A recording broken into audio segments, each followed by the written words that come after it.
Hello दोस्तों। Resources and development संसाधन और उसका विकास। Can you identify and name the various items used in making life comfortable in our villages and towns? क्या आप उन चीज़ों को पहचान सकते हैं जो हमारे आसपास है और जो हमारी चीज़ों को आरामदायक बनाती है? वो हमारे गांव में हो सकती है, वो हमारे शहरों में हो सकती है। List the item and name the material used in their making. उन चीज़ों के लिस्ट बनाओ और उन आइटम के बारे में जानो। Everything available in our environment which can be used to satisfy our needs provided it is technologically accessible, economically feasible and culturally acceptable can be termed as resource। हर चीज जो हमारे वातावरण या पर्यावरण में उपलब्ध है और जिसे हम अपनी ज़रूरतों को पूरा करने के लिए इस्तेमाल कर सकते हैं, जो टेक्नोलॉजिकली पहुंच में है और जो आर्थिक रूप से हम उसे उपलब्ध करा सकते हैं, सांस्कृतिक रूप से उसे स्वीकार किया जाता है, वही रिसोर्स या संसाधन है। यहाँ देखिए एक ट्रायंगल है, इसमें एक शेप बना है, बीच में जो है ह्यूमन बीइंग दिखाया है जो मेन सोर्स है ओरिजिन का। उसके बाद physical environment, technology and institution. अब यहाँ देखिए कि ह्यूमन बीइंग का ये इन सारी चीज़ों से इंटरेक्शन होता है, इनके मेल जोल से ही कोई सामान या कोई भी आइटम या कोई भी ट्रांसफॉर्मेशन होता है। ह्यूमन बीइंग को नेचर की ज़रूरत है, ह्यूमन बीइंग को टेक्नोलॉजी की ज़रूरत है, ह्यूमन बीइंग को इंस्टीट्यूशन की ज़रूरत है जिसके माध्यम से वो सामान आप तक पहुंचता है, और ह्यूमन बीइंग जो है वो मेन रिसोर्स है। ह्यूमन बीइंग नहीं होगा तो कुछ भी नहीं होगा। अब हम आते हैं, the process of transformation of things available in our environment involves an interactive relationship between nature, technology and institution. ये जो प्रक्रिया होती है किसी भी चीज़ का रूप बदलने का, जो कि हमारे पर्यावरण या हमारे आसपास उपलब्ध है, वो तीन चीज़ों के आपसी संबंध से होती है। पहला होता है प्रकृति, दूसरी होती है टेक्नोलॉजी और तीसरी वो संस्थाएं या समाज होती है जो इसको आपस में एक्सचेंज करती है। Human being interact with nature through technology and create institution to accelerate their economic development। जो मानव होता है वो प्रकृति के साथ टेक्नोलॉजी का मेल जोल करके वो एक इंस्टीट्यूशन तैयार करता है, वो संस्थान जो इनके आर्थिक प्रक्रिया को या आर्थिक विकास को आगे बढ़ाती है। Do you think that resources are free gift of nature as is assumed by many? क्या आप सोचते हैं कि ये जो संसाधन है ये मुफ्त में हम लोग को उपहार स्वरूप प्रकृति से मिला है, जैसा कि बहुत से लोग विचार करते हैं या सोचते हैं? दे आर नॉट, नहीं, ऐसा नहीं है। Resources are a function of human activities. जो आपको संसाधन प्राप्त होते हैं ये मानव की क्रिया का एक फल है। ठीक है, अब हम देखते हैं human beings themselves are essential component of resources. जो मानव स्वयं में है वो खुद एक आवश्यक रिसोर्स या संसाधन के रूप में है। They transform material available in our environment into resources and use them. ये जो है ये चीज़ों को उनका रूप बदल के, जो कि वो वास्तविक रूप में ओरिजिन में होती हैं, उसका रूप बदल के हमारे जो इन्वायरमेंट में उपलब्ध हैं और उसे इस्तेमाल करने लायक बनाते हैं। These resources can be classified in the following veg. ये जो संसाधन हैं इन्हें इन तरीकों से आप क्लासीफाई या अलग कर सकते हैं या बांट सकते हैं। On the basis of origin, उनके मूल के रूप में या फिर उनके उत्पत्ति के आधार पर। ये दो प्रकार से होते हैं, बायोटिक एंड एबायोटिक। दूसरा आप देखेंगे on the basis of exhaustibility, और समाप्ति के आधार पर। इसमें दो प्रकार के मिलते हैं, पहला आपको रिन्यूएबल मिलेगा और दूसरा non renewable. On the basis of ownership, मालिकाना हक के आधार पर, इंडिविजुअल व्यक्तिगत, कम्युनिटी समुदाय या समूह का, नेशनल राष्ट्रीय एंड इंटरनेशनल अंतरराष्ट्रीय। On the basis of status of development, potential developed stock and reserve. और जो विकास के आधार पर हम देखेंगे तो उसमें है पोटेंशियल, संभाव्य, डेवलप्ड स्टॉक जो ऑलरेडी विकसित है, एंड रिजर्व जो भविष्य के लिए सुरक्षित है। अब हम यहाँ पर आते हैं, यहाँ पर देखिए एक बॉक्स है, बॉक्स में आपको फर्स्ट रिसोर्सेज, रिसोर्सेज यहाँ देखिए, रिसोर्सेज है फर्स्ट, संसाधन के दो पार्ट है। आप वेरी स्टार्टिंग में देखिए संसाधन के दो पार्ट हैं, पहला है नेचुरल, दूसरा है ह्यूमन, प्राकृतिक और मानवीय। अब यहां देखिए नेचुरल में टू पार्ट है, रिन्यूएबल, नॉन रिन्यूएबल। तो ऐसी चीजें जो कि रिन्यू की जा सकती हैं फिर हम उसे पा सकते हैं, और नॉन रिन्यूएबल का मतलब हम उसे दोबारा पा नहीं सकते हैं। अब देखिए रिन्यूएबल में कौन कौन से रिसोर्सेज हैं, continuous or flow, wind, water, ये लगातार चलने वाले या बहने वाली चीजें हैं जैसे कि हवा और पानी। अब रिन्यूएबल में देखिए बायोलॉजिकल में हम आते हैं, तो बायोलॉजिकल में हम देखते हैं जैविक में पहला है नेचुरल वेजिटेशन, जैसे कि फॉरेस्ट है, हरियाली है, ये सारी चीजें हम फिर से रिन्यू कर सकते हैं।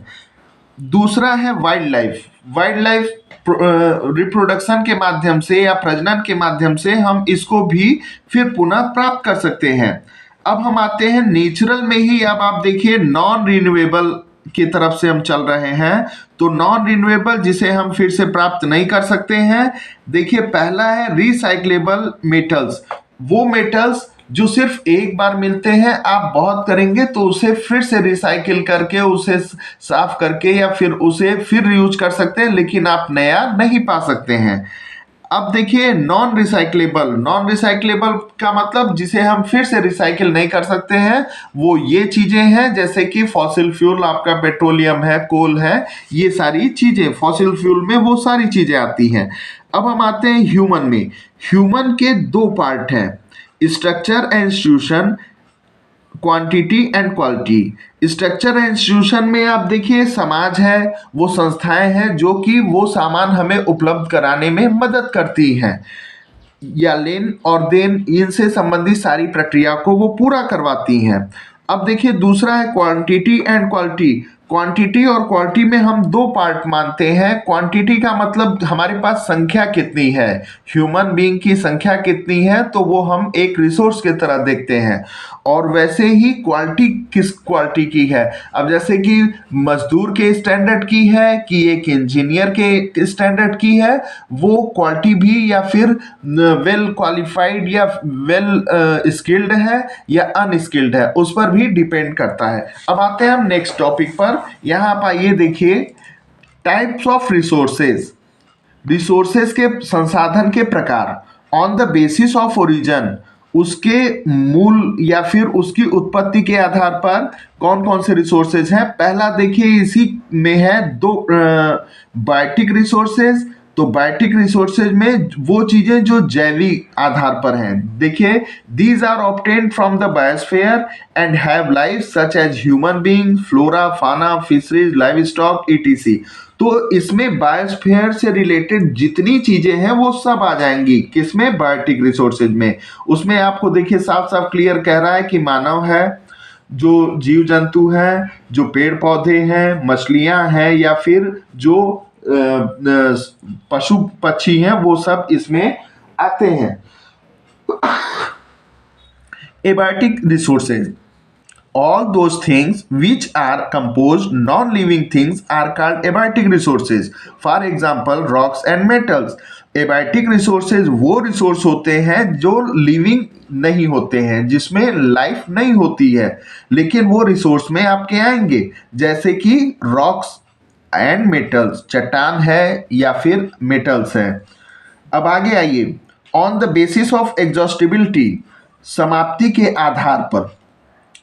renewable resources, the resources which can be renewed are reproduced by the physical, chemical and mechanical processes are known as renewable and are replenishable resources। वो संसाधन जिसे हम किसी न किसी माध्यम से, चाहे वो फिजिकल तरीके से, चाहे वो केमिकल तरीके से, चाहे वो मैकेनिकल तरीके से, हम उसको फिर से प्राप्त कर सकते हैं, तो उसे हम रिन्यूएबल रिसोर्स के नाम से जानेंगे। For example, solar and wind energy, water, forest and wild life. तो जैसे कि सोलर एनर्जी है, विंड एनर्जी है, वाटर एनर्जी है और फॉरेस्ट एंड वाइल्ड लाइफ है, इसे हम फिर से प्राप्त कर सकते हैं। The renewable resources may further be divided into continuous or flow. इसे हम आगे चल के और भी तरीके से डिवाइड करेंगे। आप देखिए, नॉन रिन्यूएबल रिसोर्सेज वो रिसोर्सेज जिसे कि हम फिर से प्राप्त नहीं कर सकते हैं। These occur over a very long geological time. क्यों? क्योंकि इसमें एक बहुत ही भूगर्भी समय लगता है, बहुत लंबा समय लगता है, जो हम लोगों के पहुंच के बाहर है। Minerals and fossil fuel are example of such resources.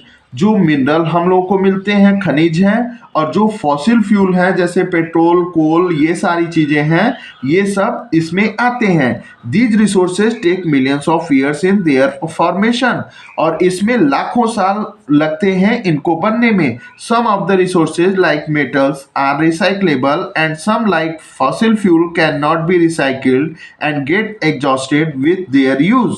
और इसमें जो कुछ संसाधन है, जैसे कि मेटल है, वो रिसाइक्लेबल तो है, उसे हम एक बार पा जाते हैं तो उसको हम फिर से यूज कर सकते हैं, फिर से उसको रीमेक कर सकते हैं, लेकिन हम उसे फिर नहीं पा सकते हैं, जो है उतना ही रहेगा। And some like fossil fuel can not be recycled and get exhausted with their use. और लेकिन जो फॉसिल फ्यूल है वो एक ही बार में वो यूज हो जाएगा, फिर उसका दोबारा आप इस्तेमाल नहीं कर सकते हैं। Next, on the basis of ownership, मालिकाना आधार पर। Individual resources these are also owned privately and individual. ये जो व्यक्तिगत संसाधन होते हैं वो व्यक्तिगत मालिकाना आधार पर होते हैं, इसका कोई दूसरा इस्तेमाल नहीं कर सकता। जैसे many farmers own land which is allotted to them by government against the payment of revenue. जैसे कि बहुत से किसानों को सरकार भूमि उपलब्ध कराती है, जिसके बदले वो कुछ आय लेती है। In villages, there are people with land ownership, but there are many who are landless. गांव में आप बहुत से ऐसे लोगों को देखेंगे जिसके पास जमीन होती है और बहुत से बिना जमीन के होते हैं। Urban people own plots, houses and other property. जो शहरी लोग होते हैं उनके पास प्लॉट होते हैं, घर होते हैं और अन्य प्रकार के जमीन जायदाद होती है, संपत्ति। Plantation, pasture lands, ponds, water in wells, ETC. और उनके पास हो सकता हो कि पेड़ लगे हुए जगह हो, उनके पास हो सकता हो कि चारागाह हो, उनके पास हो सकता हो तालाब हो और अन्य चीजें।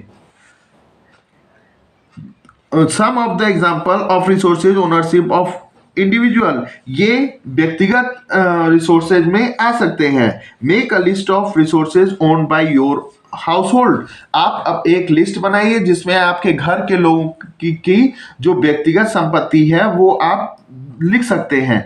कम्युनिटी ओन रिसोर्सेज, वो संसाधन जिससे कि जो कि पूरे समुदाय या किसी एक वर्ग के लिए होती है। जैसे there are resources which are accessible to all the members of the community. और ये रिसोर्सेज क्या होते हैं? वो पूरे समुदाय के लोगों का होता है। जैसे village commons, grazing ground, burial ground, village ponds. जैसे कि गांव का चारागाह का स्थान, गांव का जैसे कब्रिस्तान और गांव का तालाब, ये सारी चीजें कम्युनिटी में आएगी, आपके कम्युनिटी रिसोर्स में। Public park, picnic spot, playground in urban areas, और जो शहर में है वो पब्लिक पार्क है, पिकनिक स्पॉट है या प्लेग्राउंड है, ये सारी चीजें कम्युनिटी में, कम्युनिटी रिसोर्सेज में आएगी। Accessible to all the people living there, और वहां सभी लोग जा सकते हैं, आ सकते हैं। नेशनल रिसोर्सेज, राष्ट्रीय संसाधन, technically all the resources belong to the nation, the country has legal power to acquire even private property for public good. यहाँ पर देखिए तकनीकी रूप में सारे संसाधन जो है वो राष्ट्र से संबंधित होते हैं, और जो देश होता है उसे वैधानिक शक्तियां होती हैं कि वो किसी भी प्राइवेट या व्यक्तिगत चीज संपत्ति को वो जनता की भलाई के लिए ले सकती है। You might have seen roads, canal, railways being constructed on the field owned by some individuals. आपने देखा होगा कि बहुत से सड़क, बहुत से नहर, बहुत से रेलवे के पटरियां या चीजें वो व्यक्तिगत प्रॉपर्टी में भी बनती हैं। Urban development authorities get empowered by the government to acquire land, और जो शहरी जो व्यवस्था है उसमें गवर्नमेंट को ये शक्ति होती है कि वो जमीनों को अपने जरूरत के आधार पर ले सकती है। All the minerals, water resources, forest, wildlife, land within the political boundaries and oceanic area up to 12 nautical miles 22.2 km from the coast termed as territorial water and resources therein belong to the nation। और जो सारे mineral के संसाधन हैं, जंगल हैं, जो wild life, जो जीव जंतु हैं जंगल के, और जो जमीन है हमारी राजनीतिक बाउंड्री में, और जो समुद्री क्षेत्र है जिसमें कि 12 nautical mile, जिसमें कि एक 22.2 km होता है, ये जो कि समुद्र तट से समुद्र के अंदर तक होता है, ये सारे संसाधन हमारे देश में शामिल हैं, ये देश के संसाधन हैं। International resources, there are international institution which regulate some resources. कुछ ऐसी नियम है जिसके आधार पर हम अंतर्राष्ट्रीय संसाधनों को देखते हैं। The oceanic resources beyond 200 nautical mile of the exclusive economic zone belong to open ocean and no individual country can utilise these without the concurrence of international institution. और ये जो आपके कोस्टल एरिया है उससे 200 nautical mile के बाद जो area आता है वो वर्ल्ड का ओशनिक एरिया होता है। उसमें कोई भी व्यक्तिगत देश अपना अधिकार नहीं दिखा सकता है, न ही उसका कोई उपयोग कर सकता है। वो सिर्फ उपयोग तब कर सकता है जबकि इंटरनेशनली उसको इसकी हामी हो या उसके लिए सहमति प्राप्त हो। On the basis of status development, अब आप देखिए इस डेवलपमेंट के आधार पर जो रिसोर्सेज हैं या संसाधन हैं वो हम यहाँ पर देख सकते हैं। Thank you. हम इसको नेक्स्ट टॉपिक में आपसे फिर बात करेंगे।